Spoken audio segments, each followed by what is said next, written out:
To God, you're never just another one introduction. Have you ever noticed that everyone knows Jesus' parables, but almost no one lives them? We hear about the prodigal son, about the sewer, about the lost sheep. But these stories remain trapped in the pages of the Bible, dusty, distant, as if they were ancient tales with no connection to your real life. What if I told you that you're missing the greatest treasure hidden right under your nose? These parables aren't cute little stories for you to tell your kids at bedtime. They're transformation bombs that Jesus strategically planted to explode your comfort zone, destroy your excuses, and rebuild your life from scratch. While you seek answers in self-help, therapy, philosophy, and motivational speeches, Jesus left a complete manual on how to truly live, but nobody taught you how to apply it. God saw your pain and put the answers you need in simple stories that a child can understand. But that destroys the arrogance of the wise. The problem isn't that the Bible is complicated. The problem is that we overcomplicate it. Today, you're going to discover that when God speaks to the heart through these parables, He's not giving you religious theory. He's handing you practical tools to transform your marriage, your finances, your relationships, your inner peace. And if you think you already know these stories, prepare yourself. Because what comes next is going to turn your world upside down and show you that you are not alone.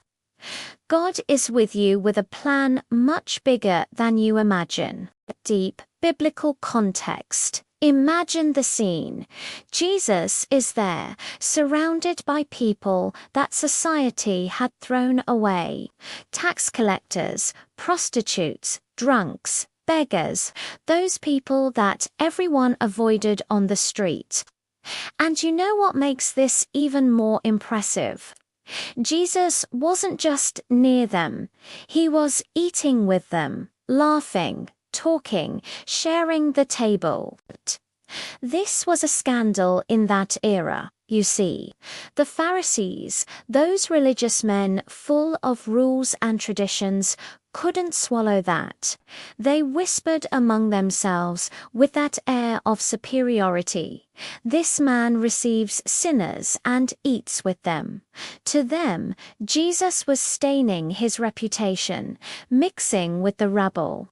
But here's the point that many people don't understand. When God speaks to the heart, He doesn't choose the perfect, He chooses the broken. Jesus knew exactly what He was doing. He didn't come for those who thought they were healthy, but for the sick, the wounded, the despised. And it was precisely in this moment of criticism and judgment that Jesus decided to tell not one, but 3 stories in a row. 3 parables that carry the same essence, the same DNA. God doesn't give up on what is lost. First came the story of the lost sheep, then the lost coin, and finally, the prodigal son. Each of them touching a different wound, but all pointing to the same devastating truth. You know what this makes me realize? That God saw your pain even when you tried to hide it. He knew that those people around him were unsimply sinners. They were hurt sons and daughters, lost, needing a hug from the Father. Jesus didn't start talking about sin, guilt, or condemnation. No, my friend, he started talking about value, and that's the difference between human religion and God's heart. Religion points its finger at you and says, "You messed up." God looks you in the eyes and says, "You're too precious to remain lost." Have you ever stopped to think why the Pharisees were so bothered? Because their religious system was based on merits, on appearances, on following little rules to the letter. They prided themselves on being the 99 sheep that were in the fold, well-behaved, proper. But Jesus came to turn this game upside down. He showed that God's heart doesn't work with statistics, rankings, or church membership numbers. When everything seemed lost for those marginalized sinners, Jesus looked at them and said, "You matter. And look, this isn't just a pretty story from 2,000 years ago. No, this is a revelation about how God works in silence in your life today. While you think you're invisible, forgotten, cast aside, heaven is mobilized because of you. This changes everything, doesn't it? It changes the way you see yourself, changes the way you understand your falls and stumbles. Before Jesus told these parables, the Pharisees thought they knew God. They had the Torah scrolls memorized, knew Moses' laws backward and forward, fasted twice a week, but they didn't know the Father's heart. And this is one of the greatest tragedies of empty religion. You can know everything about God without ever having felt his embrace. Jesus was saying there, between the lines, you think God thinks like you, but he doesn't.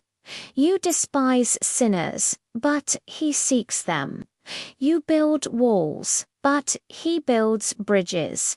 You know that feeling that you're alone, that nobody understands you, that your story is too complicated. Well, it's exactly in that place that Jesus enters and says, "You are not alone. God is with you." Every tear you've shed, every night you stayed awake feeling abandoned, God saw these tears that God sees don't fall into emptiness. They touch his heart in a way we can't even explain, and that's where the real story begins.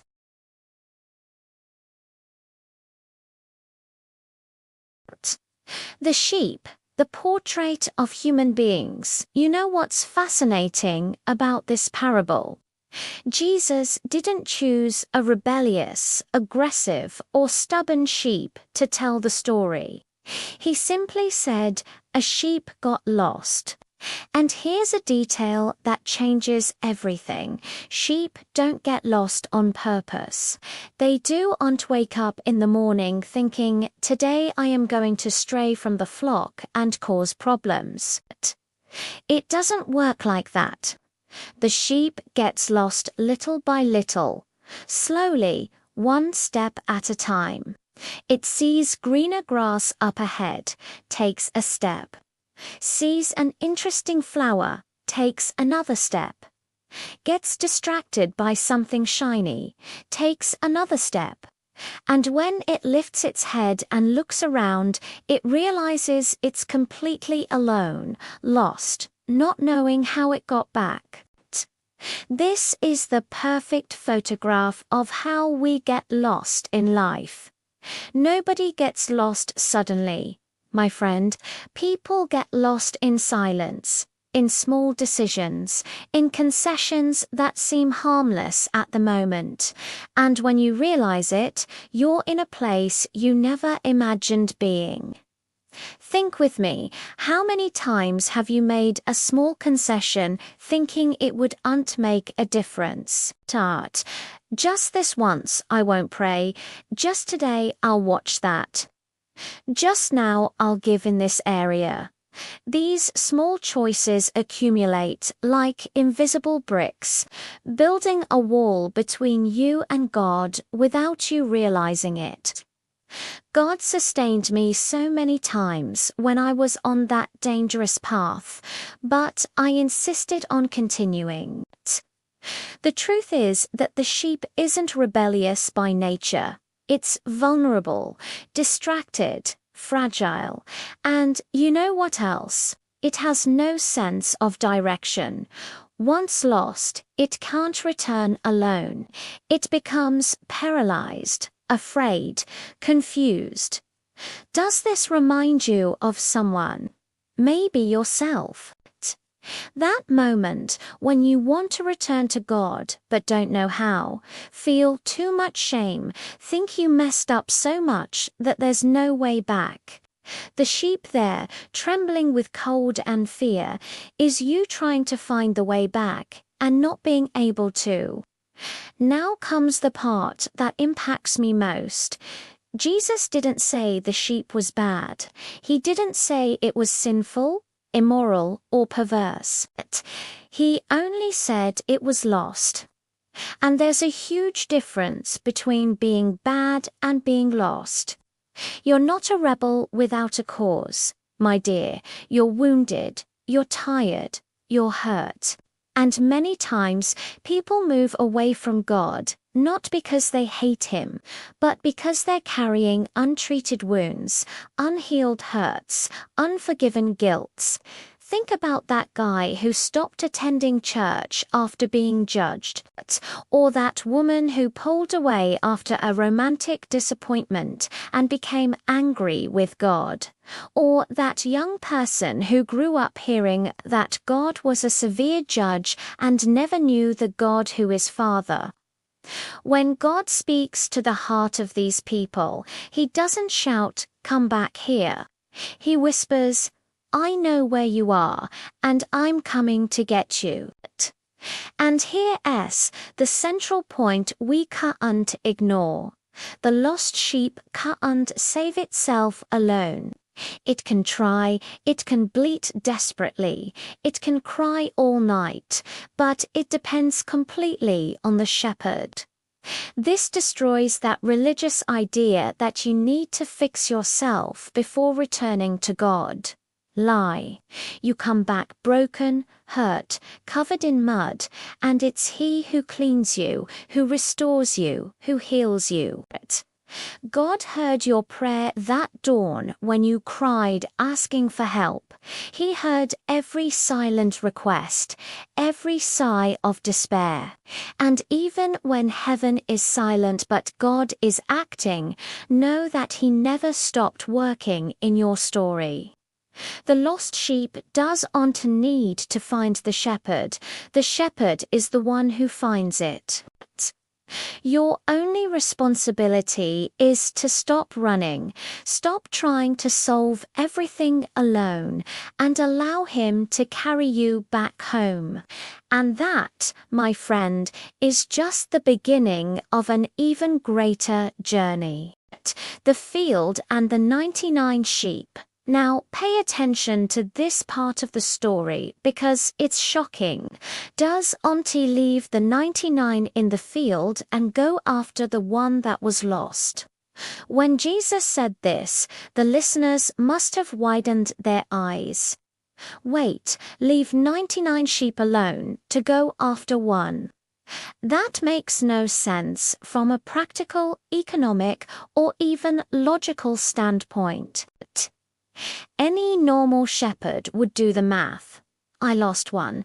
I still have 99. It's a 1% loss. I can absorb this damage. But Jesus was precisely breaking human logic, that cold logic of numbers and statistics. He was revealing something deep about God's heart. To Him, you're not a number. You're not a percentage. You're not just another one.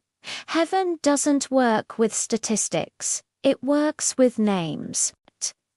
God knows you by name, knows your story, your wounds, your dreams, your tears. And when you get lost, He doesn't do a cost-benefit analysis to decide if it's worth looking for you. He simply goes, Think about the mentality of the 99 sheep for a second. They're there, safe, well-fed, protected. From their point of view, everything's fine. Why is the shepherd going to run after a sheep that was dumb enough to get lost? Let it figure things out. But look at what Jesus is teaching. The 99 are safe. God's priority is who is at risk. This doesn't mean he loves the lost sheep more, but it means it needs him more at that moment. It's like when you have several children at home and one of them goes out and gets involved with drugs.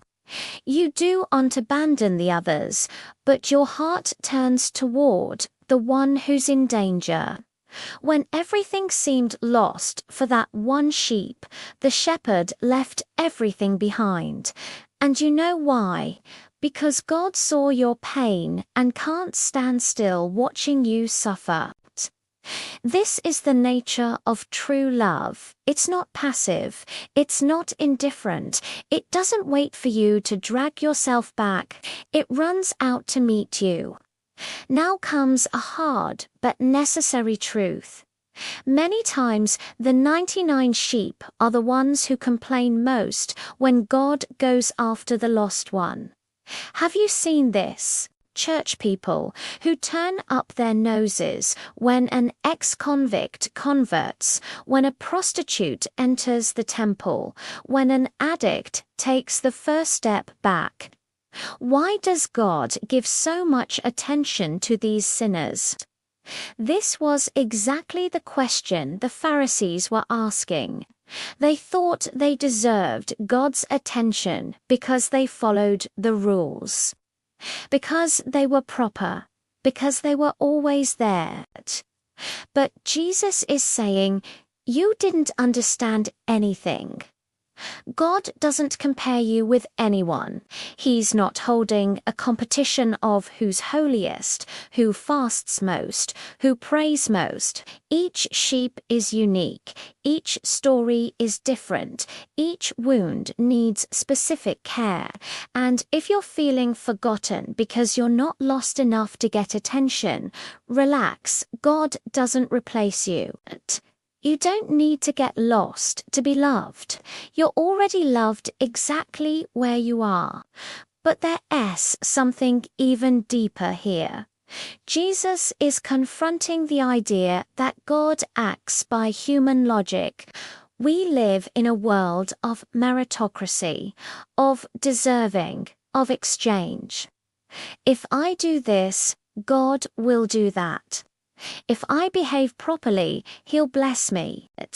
But the shepherd didn't go after the sheep because it deserved it. He went because it needed it. God doesn't follow that cold logic we learned out there. He's not negotiating with you. He's not waiting for you to reach a minimum standard of holiness to rescue you. Faith in Jesus Christ isn't about being perfect. It's about trusting him even when you're broken. It's about understanding that you are not alone. God is with you, even when everything seems to indicate otherwise. That sheep alone in the dark, shivering from cold, thinking it was abandoned, had no idea that the shepherd had already gone out looking for it. It didn't know he was going through thorns, climbing mountains, risking his own life. And you may not know either, but God is in motion in your story right now.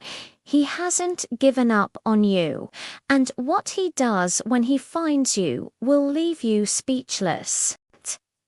The shepherd, the God who searches here the story, gains an intensity that gives chills. The shepherd doesn't wait for the sheep to return. He goes after it. He doesn't send one of the other shepherds, doesn't delegate the task, doesn't outsource the rescue. He himself goes, and the expression Jesus uses is powerful, until he finds it. Not until he gets tired. not until he gives up, not if there's time. It's until he finds it. This reveals something deep about God's character. He is a God of active search, of holy pursuit, of tireless seeking. While you're lost, thinking you were forgotten, he's searching every corner, every valley, every mountain. God works in silence, even when you don't feel anything, even when it seems like your prayers are hitting the ceiling and coming back. He's in motion. You know that feeling that God abandoned you. Lie. If you're lost, that doesn't mean God abandoned you. It means he's on his way. And when God moves in your direction, nothing can stop him. Not your wounds, not your past, not your guilt. Think about the shepherd's effort for a moment. He leaves the 99 in the field and goes on a rescue mission. He crosses dangerous terrain, faces wild animals, walks in darkness, cuts his feet on sharp rocks. He risks everything for that one sheep. Jesus didn't tell this story by chance. He was describing himself. He is the good shepherd who left heaven's glory to come get you on earth. He crossed the veil between the divine and the human, faced temptations, endured betrayal, carried a cross. All of this for you, not because you deserved it, but because he loves you in a way that defies any logic. When God speaks to the heart, it's not a distant voice shouting from above. It's the voice of the shepherd who is there, close, searching, calling your name. He enters your dark valleys, the places where you're ashamed to be, your addictions, your falls, your nights of despair. He's not afraid of your mess. Now look at this brutal difference between the true God and the false gods that religion creates. False gods demand that you come to them. Climb the mountain, cross the desert, prove you're worthy.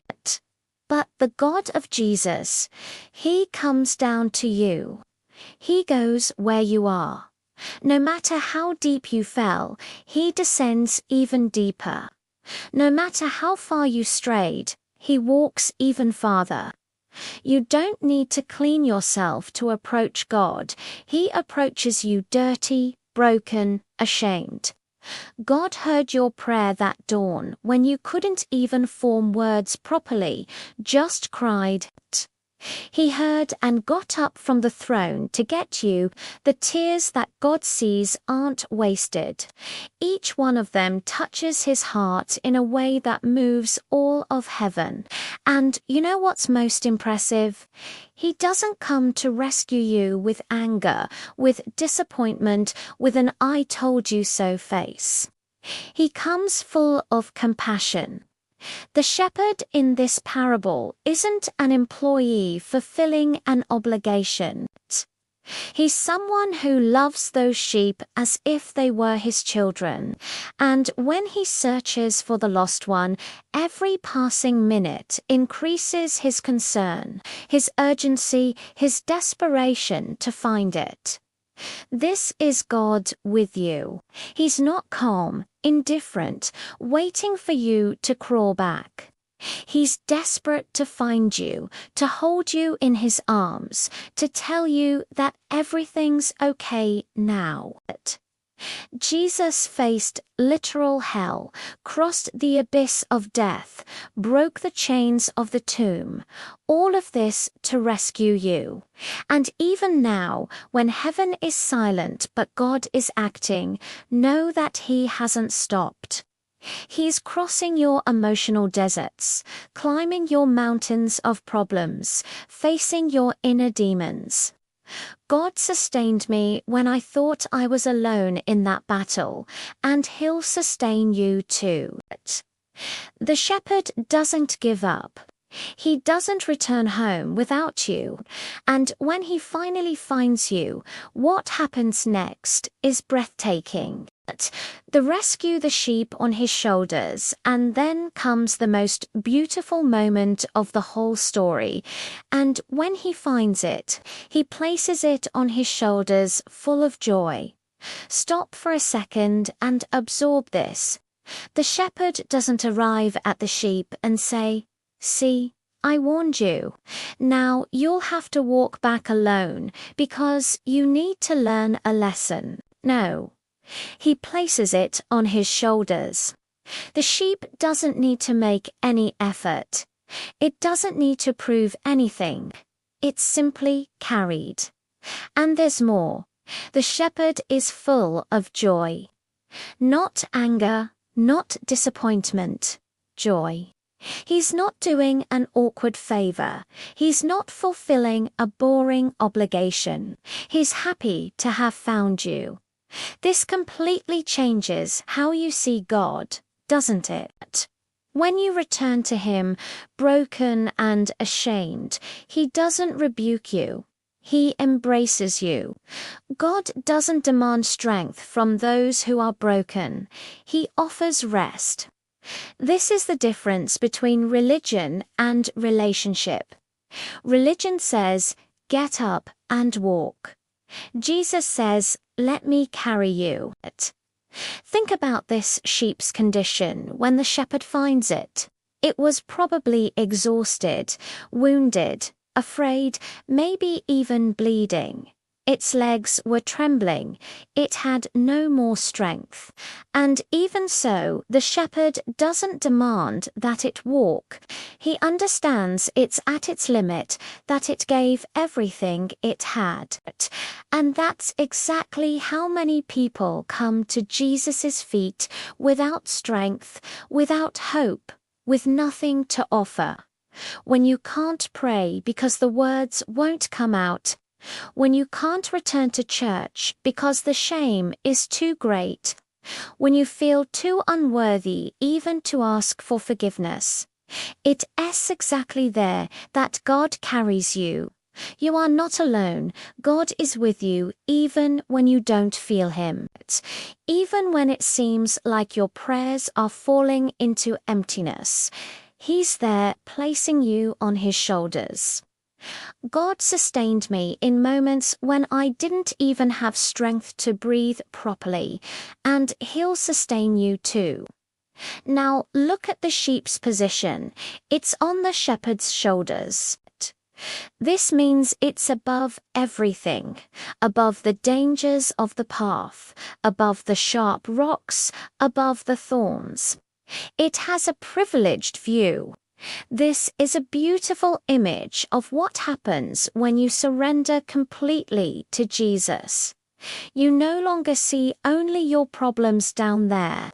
You begin to see with his eyes from a higher, broader perspective. What seemed like a giant monster down there, from up there you realize it was small. That problem that consumed you, you begin to see that God already had the solution. When God speaks to the heart of someone being carried by him, the message is always the same. Rest. I'll take care of everything. And you know what else? The shepherd doesn't place the sheep on his shoulders with a burdened face, with a weight face. He's full of joy. This destroys that lie that you're a burden to God, that you're bothering him with your problems. And there's a detail that can't go unnoticed. The sheep doesn't walk back alone. It's not dropped at the fold's door with a "now figure it out." The shepherd carries it to the end of the journey until it's completely safe. This means God doesn't abandon you in the middle of the process. He doesn't save you and then say, "Now, the rest is up to you." He carries you in sanctification, in healing, in restoration. God heard your prayer when you asked for strength to start over. And he not only heard, he said, "You don't need strength now." Let me be your strength. The tears that God sees at each stage of this journey are precious to Him. He's not counting how many times you stumble. He's holding you so firmly that your stumbles don't make you fall. And when heaven is silent but God is acting, know that He's preparing you for something greater. Every step the shepherd takes carrying that sheep, he's getting closer to home. And when he finally arrives there, the reaction is going to surprise everyone.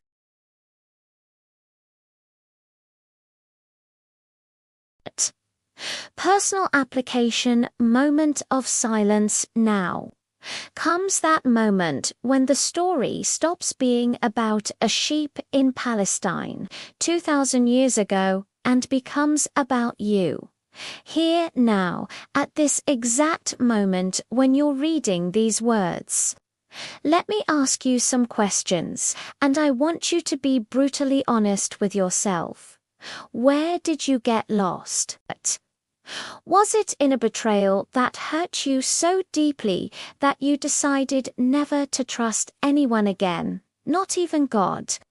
Was it in a loss that left you so broken that you pushed everyone away, including Him? Was it in a mistake you made and the guilt became so heavy that you thought God would never accept you again? Or was it simply in the tiredness, in that suffocating routine that gradually extinguishes your faith, like a candle that consumes itself until nothing remains? Think about this. Don't run from this question, because when God speaks to the heart, He always starts by showing you where you are, not to condemn you, but to be able to find you. You can't be rescued from a place you pretend you're not in. And there's another question that needs to be answered. What pushed you away? Was it disappointment with church people? Was it anger at God for something He didn't prevent? Was it sin that became a habit and you can't let go anymore? Was it the world that seemed more attractive, more real, more honest than religion? Or was it simply the silence? Those prayers that seemed not to be heard, those requests that seemed to fall into emptiness, that feeling of talking to yourself. Look, I understand. When everything seemed lost and you saw no answer, it was easier to pull away than to keep trying, right? But here's what you need to know. God saw your pain even when He seemed distant. He saw you pulling away, not out of rebellion, but out of woundedness. And unlike people, He didn't judge you. He started looking for you. That emptiness you felt, that restlessness that won't leave you in peace, that's not punishment. It's God calling you back. Now, the most important question of all, are you too tired to return alone? Because look, that's the real deal. You may want to return, but you have no strength. You may miss God, but the shame is too great. You may know the way back, but your legs no longer obey. And that's okay. You know why? Because the sheep in the parable was two. It didn't return walking, it was carried. God doesn't demand strength from those who are broken, but He offers rest. You don't need to fix yourself before returning. You don't need to stop crying before approaching. You don't need to have all the answers before trusting. God heard your prayer those dawns when you cried quietly so no one would hear. He heard and said, I'm coming to get you.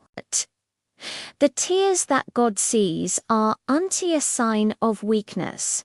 They reassign that you still care, that there's still life inside you, and where there's life, there's hope. Maybe at this moment you're feeling something stirring inside your chest. A longing, a desire to return, a nostalgia for when you had peace. But don't ignore this. When heaven is silent but God is acting, it's because He's breaking the chains that kept you away from Him. You are not alone. God is with you even now, even in this place where you hid. Faith in Jesus Christ isn't about having the strength to climb a mountain to Him. It's about trusting that He'll come down to you. It's about stopping running. It's about stopping trying to fix everything alone. It's about accepting that you need to be rescued. Maybe today you don't need to run to God. Maybe you just need to stop, breathe deeply, and let Him find you, because He's already coming. He never stopped looking for you. And what comes after this encounter will redefine the rest of your life. Conclusion. So, what are you going to do with everything you just discovered? Because look, knowledge that doesn't turn into action is just entertainment. You can close this page, return to your routine, and continue living as if nothing had changed. Or you can make a decision right now that will redefine the rest of your story. When God speaks to the heart through these parables, He's not asking for your opinion. He's offering you a way out, a fresh start, a chance to rewrite the next chapters of your life. So answer me, are you going to continue being the lost sheep that pretends to be fine? Or will you allow the shepherd to carry you back home? Are you going to continue burying your talents, afraid to risk? Or will you multiply what God placed in your hands? Are you going to stay in the audience watching others live in fullness? Or will you get in the game? God sustained me when I decided to stop just listening and started applying. And He'll sustain you too. Faith in Jesus Christ without action is dead, and you were uncreated to live a cemetery faith. You were created to live a faith that transforms, that bothers, that changes the reality around you. The tears that God sees when you truly decide to change put all of heaven in motion. So stop procrastinating your transformation. Stop waiting for the perfect moment. Stop making your faith a weekend hobby. God heard your prayer for change, and He just handed you the map. Now it depends on you to follow it. And if you want to continue diving into these teachings that will revolutionize your life, subscribe to the channel now and activate notification bell, because what's coming is even deeper, even more practical, even more transformative. You are not alone. God is with you, and we're also here, walking together, growing together, applying these truths together. Don't let this message die here. Share it with someone who needs to hear this. And see you in the next video. The journey has only begun.